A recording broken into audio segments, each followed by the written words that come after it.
भारत की है कहानी सदियों से भी पुरानी है ज्ञान की ये गंगा ऋषियों की अमर वाणी। ये विश्व भारती है वीरों की आरती है नित नई पुरानी भारत की ये कहानी। तो साथियों, जानते हैं कि जयद्रथ कौन था और जयद्रथ पर पाशुपत्र अस्त्र का प्रयोग क्यों करना पड़ा?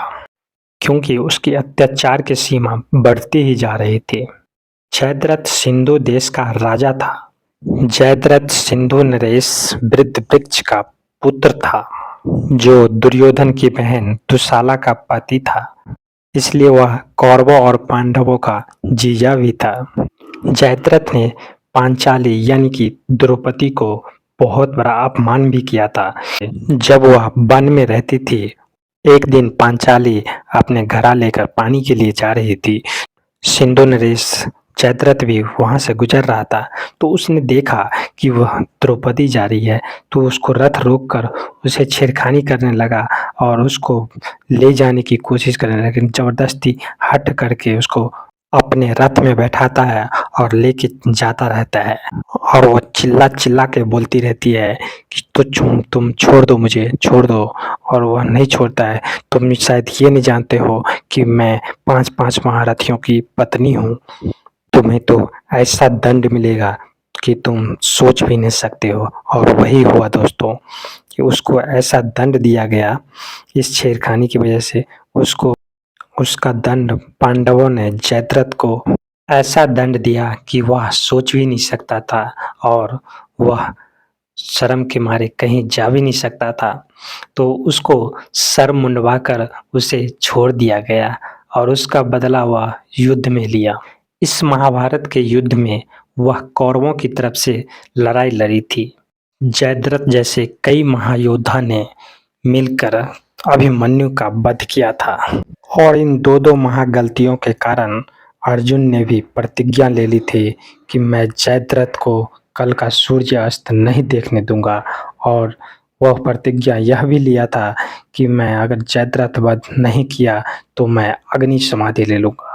उस समय कौरवों का सेनापति द्रोणाचार्य था। द्रोणाचार्य ने उसे अर्जुन को रोक दिया था और द्रोणाचार्य ने यह भी कह दिया कि अर्जुन, तुम मुझे परास्त करके तभी जा सकते हो, जब मुझे परास्त करोगे तभी तुम जा सकते हो।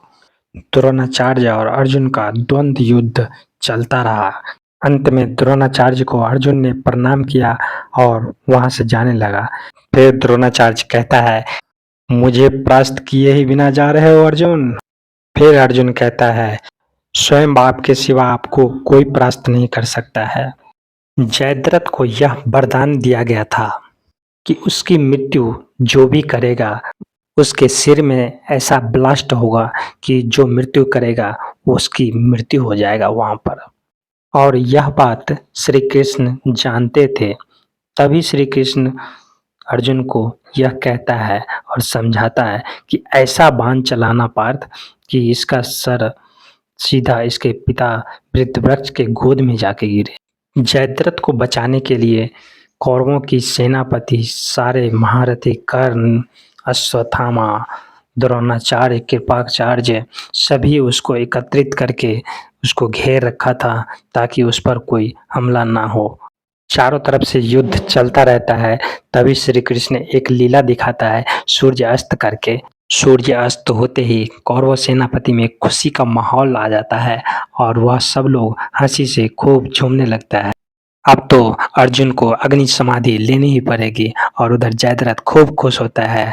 जयद्रथ बोलता है, अग्नि समाधि कब लोगे अर्जुन? और तभी श्री कृष्ण फिर से एक लीला करता है कि सूर्य अस्त अभी नहीं हुआ है, सूर्य अस्त अभी बाकी है।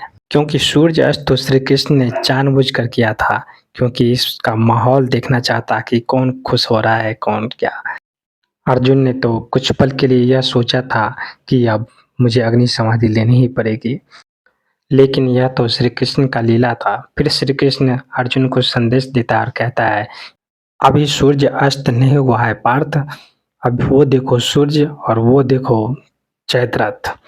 इसलिए ऐसा बाण चलाओ कि इसका सर सीधा इसके पिता पृथ्वी के गोद में जाके गिरे। और वही होता है दोस्तों। अर्जुन द्रौपदी और अभिमन्यु का अपमान देखकर, यह सोचकर समझकर यह कहता है कि जयद्रथ, तुमने मेरे अभिमन्यु का वध किया था। और कहता है भाग जयद्रथ। जयद्रथ रथ से उतरकर भागने लगता है। फिर अर्जुन कहता है भाग जयद्रथ, कहाँ तक भागेगा, भाग, आज तेरा अंत है। और बाण चलाता है, उसकी मृत्यु हो जाता है।